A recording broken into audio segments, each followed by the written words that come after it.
அனைவருக்கும் நமஸ்காரம். பாபாவும் நானும்.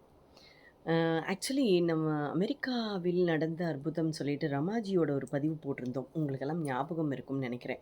சுவாமி வந்து அவ பேசும்போதே காட்சி குடுத்தது என்னன்னா, வாசப்படி மேல கால தூக்கி வைக்கிறாரு. ஆனா உள்ள வைக்கல கால. ஆனா 2 விளக்கு எரியாம இருக்கு. அத காமிச்சோனே நான் சொன்னேன், "உங்க வீட்ல நீங்க விளக்கேத்தி வையுங்கோ. அப்பதானே சுவாமி உள்ள வரதுக்கு நிக்கிறாரு. அப்பதான் வருவாரு" அப்படின்னு நான் சொல்றேன். உடனே ஓடி போய் ஏத்துனா. ஏத்துனதுக்கப்புறம் வந்துட்டு என்கிட்ட சொன்னா. "சாய்ராம் நிஜமாவே ரொம்ப ஹேப்பியா இருக்கு. ஆனா விளக்கேத்தி வைக்கணும்னு வந்தது தான் எனக்கு பெரிய ஆச்சரியமா இருக்கு. ஏன்னா 48 டேஸ் வந்து நான் வந்து கன்டினியூஸா பண்ணினேன். அப்பதான் முடிச்சிருந்தேன் 48 நாள். அதோட நான் நிப்பாட்டிட்டேன் விளக்கேத்துறத. உங்களோட கனெக்ஷன் எனக்கு கிடைக்கிறது. பேசும்போது நீங்க சொல்றேள், "பாபா வரார். நீங்க ஏன் விளக்கேத்தி வைக்கல?" அப்படின்னு சொல்லி கேட்கிறேள். எனக்கு ரொம்ப ஆச்சரியமா இருந்ததுன்னு சொல்லியிருந்தான்னு சொல்லி நான் ஒரு பதிவு குடுத்திருந்தேன். நீங்க ப்ரீவியஸ் பதிவுகள்ல போய் பார்த்தேள்னா தெரியும். அந்த பதிவினுடைய ஒரு தொடர்ச்சி தான் இப்ப நீங்க பார்க்க போறீள். என்ன அப்படின்னு கேட்டா, 2 விதமான விஷயங்கள் நடந்திருக்கு அவாளுக்கு. ரொம்ப அற்புதமான விஷயம். அவாளே அத சொல்லியிருக்கா. இன்னைக்கு நடந்த அற்புதத்தையும் நான் சேர்த்து சொல்லப் போறேன். ஓகேவா? அ அது அவா சொல்றத நீங்க கேளுங்கோ.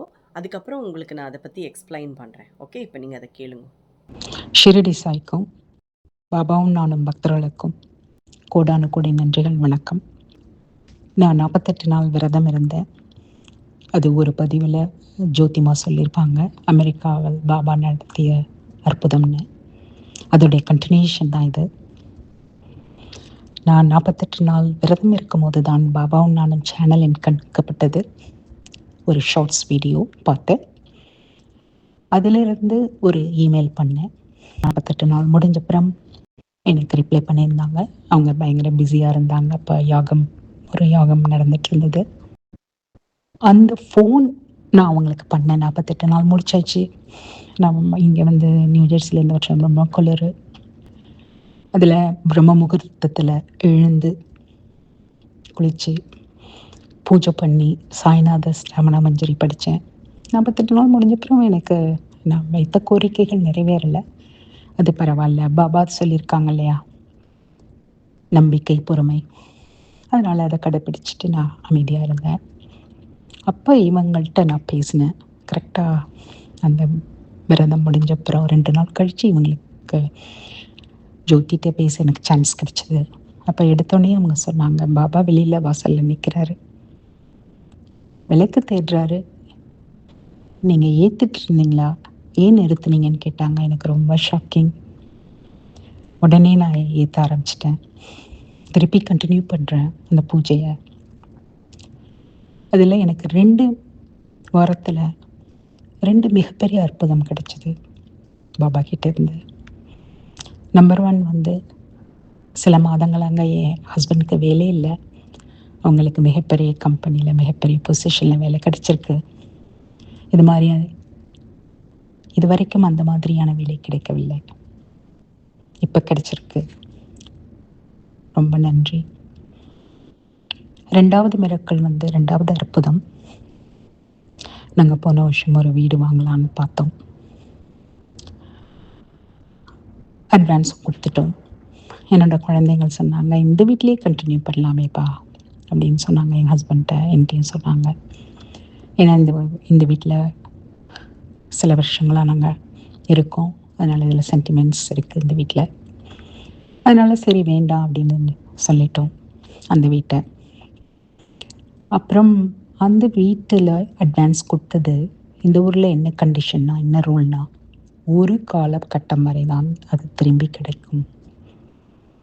அந்த க்ளோசிங் டேட்டுன்னு சொல்கிற அன்னைக்கு போய் நம்ம வித்ட்ரா பண்ணோம்னா அந்த பணம் திரும்பி வராது.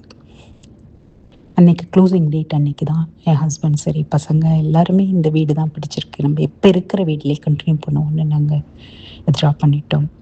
பணம் போயாச்சு.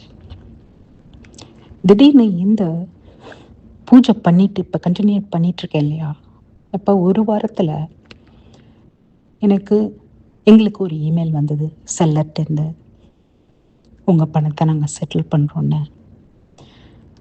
அது நினைக்க முடியாத அளவுக்கு பெரிய மிரக்கல். அந்த பணம் எங்களுக்கு கிடைச்சிருச்சு. ஜோதிமாவுக்கும் பாபாவும் சேனல் கண்டினியூ பார்த்து கொண்டிருக்கிற அத்தனை பேருக்கும் நன்றி. ஷிரடி சாய்க்கு வணக்கம், நன்றி. ஜெய் சாய்ராம். சி சுவாமி உள்ள வரார்னா என்ன அர்த்தம்? நம்ம வீட்ல எல்லா விதமான சகல சௌபாகியமும் நம்மளுக்கு கிடைக்க போகிறது, சகல சம்பத்தும் கிடைக்க போகிறதுன்னு அர்த்தம். ஸோ நமக்கு எவ்வளோ புண்ணியம் பண்ணியிருந்தா சுவாமி நம்ம ஆத்துக்குள்ளே வருவார் அப்படிங்கிறது தான் இதை காமிக்கிறது. என்னை பொறுத்தளவுக்கு இந்த விஷயத்த நான் எப்படி பார்க்குறேன்னா, நானும் விளக்கேத்துறேன், நானும் எல்லாம் பண்ணுறேன். பாபுக்குட்டி நீ இங்கே இருக்கன்னு எனக்கு தெரியும். ஆனால் நான் கேட்குறது என்னாச்சு பாபுக்குட்டி அப்படின்னு தானே நம்ம கேட்போம்.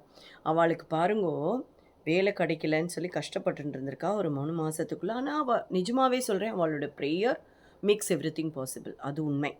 ஆனால் அது சுவாமி நமக்கு காமிச்சது தான் நான் இங்கே சொல்ல வரேன். ஓகேவா? அவள் அவ்வளோ பர்டிகுலராக சொல்கிறான்னா அந்த பூஜையை அவள் எவ்வளோ கிரமமாக பண்ணியிருப்பான்னு யோசிச்சு பாருங்கோ. அதில் சுவாமிக்கு ரொம்ப சந்தோஷம். அதனால சுவாமியே வீடு தேடி போயிட்டார். ஓகேவா? 1. 2வது அவளோட நம்பிக்கை. அது ரொம்ப ரொம்ப ரொம்ப முக்கியம். விடாமல் பிடிச்சிட்டு பண்ணா பாருங்க. அந்த குளிரில் -டிகிரியில் நம்ம இப்போவே என்ன யோசிக்கிறோம், சே 7 மணி ஆகுது அதுக்குள்ளே எந்திரிக்கணுமா, இன்னொரு 10 நிமிஷம் தூங்கினா எப்படி இருக்கும், இப்படி தானே நம்ம சிந்திப்போம். ஆனால் அந்த -டிகிரி குளிரில் அவள் எந்திருந்து அதில் விளக்கேற்றி சுவாமியை கும்பிட்டு ப்ரேயர் பண்ணியிருக்கா அப்படின்னா அது எவ்வளோ பெரிய சத் விஷயம் இல்லையா? ஸோ அதை நம்ம கன்சிடர் பண்ணணும். அந்த விஷயத்த நீங்கள் யோசிங்கோ. அதனால தான் சுவாமி அவாத்துக்கு போயிருக்கா ஃபஸ்ட்டு திங். 2வது பார்த்தேன்னா நம்பிக்கை. நான் சொன்ன மாதிரி அவ்வளோ விடாமல் பிடிச்சிட்டு பண்ணிட்டு இருக்கா. அதுக்கப்புறம் நம்ம சொன்னதுலேருந்து திருப்பி ஆரம்பிச்சிட்டேங்கிறத அவள் சொல்லியிருக்கா, நீங்கள் கேட்டிருப்பள். அதில் அவளுக்கு வேலையும் கிடச்சிருக்கு. அந்த ஊரில் வந்து அந்த க்ளோசிங் டேட்டுக்குள்ளே நம்ம வேண்டான்னு சொல்லி கேன்சல் பண்ணலேன்னா அந்த பணம் நம்ம கட்டின அமௌண்ட்டு வந்து ரீஇம்பர்ஸ் ஆகாது. புரியறது இல்லையா நான் சொன்னது? ஸோ அந்த விஷயம் அவளா கூப்பிட்டு இவளுக்கு பணத்தையும் கையில் கொடுத்துட்டாளாம். சுவாமி ஒரு வீட்டுக்குள்ளே போனால் என்னெல்லாம் நடக்கிறது பார்த்தலாம், மேஜிக்கல் மூமெண்ட்ஸு. நம்ம போய் எல்லாம் கேட்க வேண்டாம், அது ஆட்டோமேட்டிக்காக வருங்கிறது இதுதான் உண்மை. ஸோ இது மாதிரியெல்லாம் நடக்கணும்னா நம்மளும் கொஞ்சம் மெனக்கோடவெல்லாம் செய்யணும். சும்மா ஜஸ்ட் லைக் தட் இந்தாங்க ஒரு 200 நம்ம அன்னதானம் பண்ணிவிட்டு, ஓகே நான் அன்னதானம் பண்ணிட்டேன் ஹாப்பி அப்படின்னு சொல்லிட்டு திரும்பி வந்தாலாம் பத்தாது. மெனக்கெடுதல். நம்ம எவ்வளோ தூரம் மெனக்கடுறோமோ அந்த அளவுக்கான பலன் நமக்கு கிடைக்குங்கிறது தான் இது காமிக்கிறது. ஓகே, ரொம்ப மெனக்கடணும். இப்போ நான் வந்து மெனக்கடுறேன்னு சொல்ல மாட்டேன், I am very happy about it. But ஒரு விஷயத்தை கண்டினியூஸாக பண்ணும்போது தான் அதுக்கான பலன் கிடைக்கும். புரியறது இல்லையா நான் சொல்கிறது?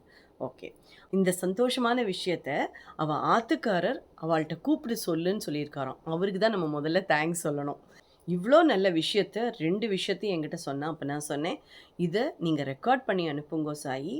அது நிஜமாவே ஒரு என்ன சொல்கிறது, mesmerising and of course goose bumps, awesome, wonderful, extraordinary, இப்படி எது வேணுமா சொல்லலாம் இந்த மிராக்களுக்கு.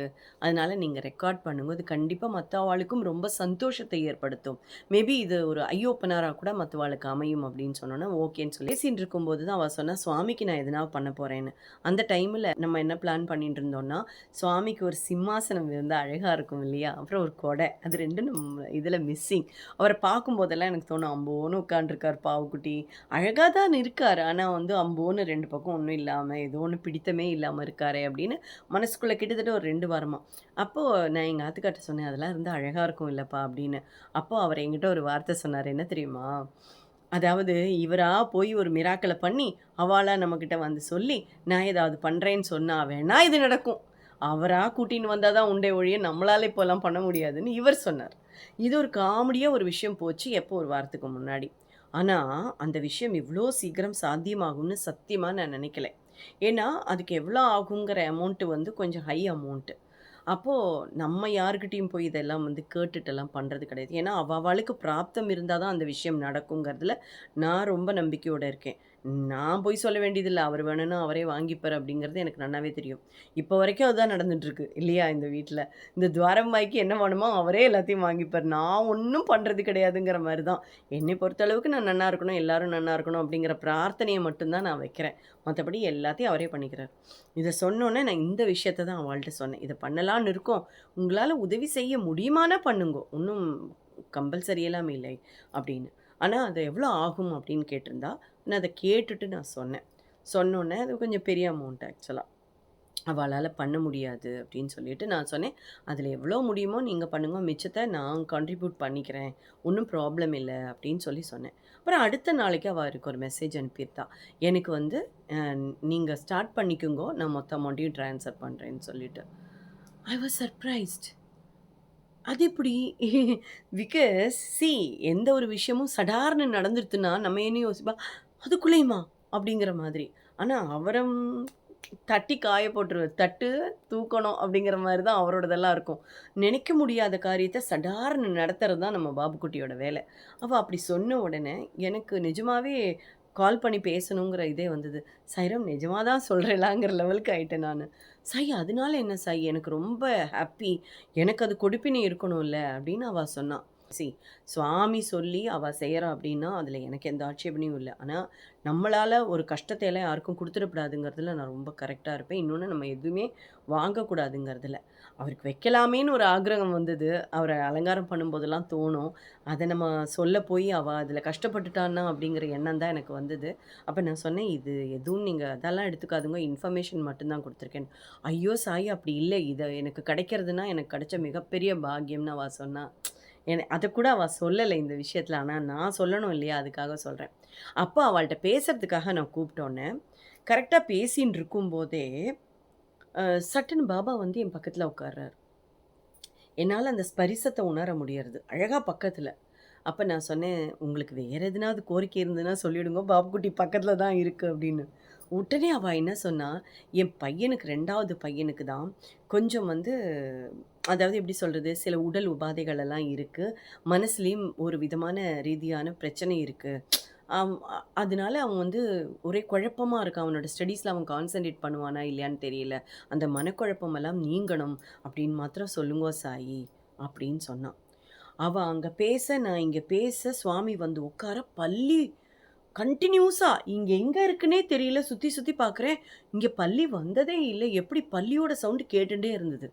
அவாளுக்கும் கேட்கறது. பயங்கர சவுண்ட் பல்லியோடது. நான் சுத்தி முத்தி பார்க்குறேன். எங்கேயும் பல்லி இருக்கிற மாரி தெரியல. அப்போ உடனே சுவாமி வந்து சிவலிங்கத்துக்கு தாரை வாக்குற மாதிரியான ஒரு காட்சி எனக்கு காமிக்கிறார். காமிச்ச உடனே நான் சொல்றேன், நம்ம கேரளாலலாம் வந்து தார வாக்குறதுன்னு சொல்லுவா. சிவனோட மேல ஒரு வந்து கலசம் மாதிரி ஒண்ணு இருக்கும். சின்ன சொம்பு மாதிரி ஒண்ணு இருக்கும். அதுலேருந்து சொட்டு சொட்டா தண்ணீர் விழும். வாட்டர் ட்ராப் மாதிரி சொட்டின்டே இருக்கும். ஏன்னா, அவர் வந்து ரொம்ப உஷ்ணம் உள்ளவர் இல்லையா? இஸ் அ ஹாட் காட் அப்படின்னு சொல்லுவோம். ரொம்ப எப்ப பார்த்தாலும் உஷ்ணமயமா இருக்கக்கூடியவர். சும்மா நெருப்பு மாதிரி அந்த மாதிரி. அதனால தான் தலையில கங்கைய வச்சுட்டுருக்காரு. நம்மளோடது சிவரூபம் தான். திடீர்னு பார்த்தா சிவலிங்கத்த காமிச்சு மேலேருந்து தார விழற மாரி காமிச்சார். உடனே நான் அவளுக்கு சொல்றேன், "சாய்ராம் தார வாக்குறது மாத்திரம் உங்க பையனோட இதில பண்ணுங்கோ. ஆட்டோமேட்டிக்கா அவன் சரியாயிடுவான்." அத சொல்லும்போதும் பல்லி கத்துறது. இவ வந்து இந்த சுவாமிக்காக பேசும்போதும் பல்லி கத்துறது. ஸோ என்ன கேட்டா, அப்படி வந்து சமிக்ஞை குடுக்குறார் சுவாமி. எனக்கு நம்பவே முடியலை. நான் தான் கேட்கிறேன். நான் சொன்னேன், "இது அவரே தான் பண்ணிக்கிறார் போல் இருக்குங்கும்போது" பல்லி கத்துறது. எல்லா விஷயத்துக்கும், அவ சொன்னதுக்கும், அவ கேட்டதுக்கும், நம்ம பேசும்போது ஒவ்வொரு விஷயத்துக்கும், அது பல்லி கத்திக்கிண்டே இருக்கு. எனக்கு பயங்கர ஆச்சரியமா இருந்தது. ஒண்ணு மட்டும் நிச்சயம். கண்டிப்பா சுவாமி உள்ள வந்துட்டா, நடக்காத காரியம் எல்லாம் நடக்குங்கிறது இதன் மூலமா தெரிஞ்சுக்கலாம் இல்லையா? ஸோ இத விட மிகப்பெரிய சர்ப்ரைஸ் அடுத்ததா நம்ம ரேணுகாஜியோட மிராக்கிள். மிராக்கிள் இல்ல, மிராக்கிள்ஸ். மிராக்குலஸ், மிராக்கிள்ஸ் அப்படி சொல்லலாம். ஸோ அதுக்காக நீங்க வெயிட் பண்ணணும் அடுத்த பதிவுல. அதே மாரி மிக முக்கியமான ஒரு விஷயம், வரப்போற 28ஆம் தேதி சில நாட்கள் தான் இருக்கு. உங்களுக்கு ஹரிஹரபுத்திர யாகம் எதுக்காக நடத்தப்படுறதுங்கிறது ப்ரீவியஸ் வீடியோலயே நீங்க பார்த்திருப்பீள். சகல விதமான சனி தோஷங்களையும் நீக்க ஏன்னா சனி பெயர்ச்சி வருகிற மார்ச் 6ஆம் தேதி வாக்கிய பஞ்சாங்கம் படி நடக்கிறது. எல்லா கோவில்களையும் சனி கோயில்களையும் ஆகம விதிப்படி பூஜை பண்ணுவா. ஆக மார்ச் 5ஆம் தேதிக்கு 15 நாளைக்கு முன்னாடியும் பின்னாடியும் கண்டிப்பா சில மாற்றங்கள் வாழ்க்கையில நடைபெறும். அது நல்லதாவும் இருக்கலாம், கெடுதலாகவும் இருக்கலாம். எப்படி நம்மளுடைய கிரக அமைப்புகள் இருக்கோ அதுக்கேத்த மாதிரி. ஆனா சனி பெயர்ச்சி ஆகும்போது எப்பவுமே இந்த மாற்றங்கள் நிகழக்கூடிய வாய்ப்புகள் அதிகம். இந்த தோஷங்கள்ல இருந்து விடுபடுறதுக்காக தான் சுவாமி இந்த யாகத்த குடுத்துருக்காருன்னே நான் நம்புறேன். ஏன்னா எப்படி எவ்வளோ ஆப்ட்டா ஒரு விஷயத்த குடுக்குறார் சுவாமி இல்லையா? அதுதான் சுவாமியினுடைய வழிகாட்டுதல்னு சொல்றது. ஸோ இது உங்க கைக்கு கிடைக்கிறதான கம்பல்சரி என்னால சொல்ல முடியும். இதில கலந்துக்கிறதன் மூலமா கண்டிப்பா வாழ்க்கையில மிகப்பெரிய ஒரு மாற்றம் நடக்கும். பெரிய பாதிப்புகள்லிருந்து தப்ப முடியும். நமக்கு கிடைக்க முடியாத சில விஷயங்கள் கூட கிடைக்கும். நல்ல விஷயங்கள் நடக்கும். தீமையான செயல்கள்லிருந்து தப்பவும் ஒரு வாய்ப்பு அமையும். புத்திர பாக்கியம் கிடைக்கும். இதுவரைக்கும் நீண்டு கொண்டே போன பல தடைப்பட்ட காரியங்கள் நடக்கிறதுக்கு உண்டான யோகம் கிடைக்கும். இதெல்லாம் தான் இந்த யாகத்தின் மூலமா நமக்கு கிடைக்கக்கூடிய பயன்கள். ஸோ, இதில நீங்க கலந்துக்கணும்னு விருப்பப்பட்டா, கீழ தெரியிற நம்பருக்கு கான்டாக்ட் பண்ணி உங்களுடைய பெயர், நட்சத்திரம், கோத்திரம், உங்களுடைய முகவரி எல்லாத்தையும் அனுப்பிடுங்கோ. நேர்ல கலந்துக்க முடியலைன்னா, கண்டிப்பாக உங்க பேர்ல இங்க சங்கல்பம் பண்ணி, யாகம் பண்ணி, யாக ரக்ஷையோட மங்கள பொருட்கள் உங்க வீடு தேடி வரும். கவலையே பட வேண்டாம்.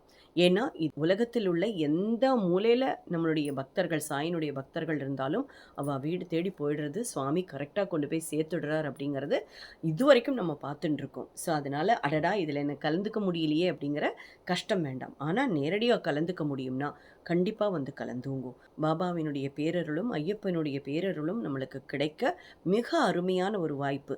இன்னொரு மறக்காம இந்த விஷயத்த 10 பேருக்கு ஷேர் பண்ணினா, அதன் மூலமாவும் நமக்கு பயனுண்டு. நான் அடிக்கடி சொல்றது தான். அடுத்தலைக்கு பாயசம் வந்தா நமக்கும் கிடைச்சிடும். அவ்வளதான். ஸோ கஷ்டப்படுறவா, சொந்தக்காரா, பந்தக்காரா, ஃப்ரெண்ட்ஸு, கூட வேலை செய்றவா யாரா இருந்தாலும் அவாளுக்கு இத ஷேர் பண்ணுங்கோ. அது போரும். அதுவே மிகப்பெரிய நல்ல பலனை நம்மளுக்கு கொண்டு வந்து சேர்க்கும். புரியுறது இல்லையா? சத் விஷயங்கள ஷேர் பண்ணறது, கலந்துக்கிறது எல்லாமே நல்ல விஷயங்களை தேடித்தரும். தொடர்ந்து இணைந்திருங்கள் பாபாவும் நானும். மீண்டும் சந்திப்போம். நன்றி. வணக்கம்.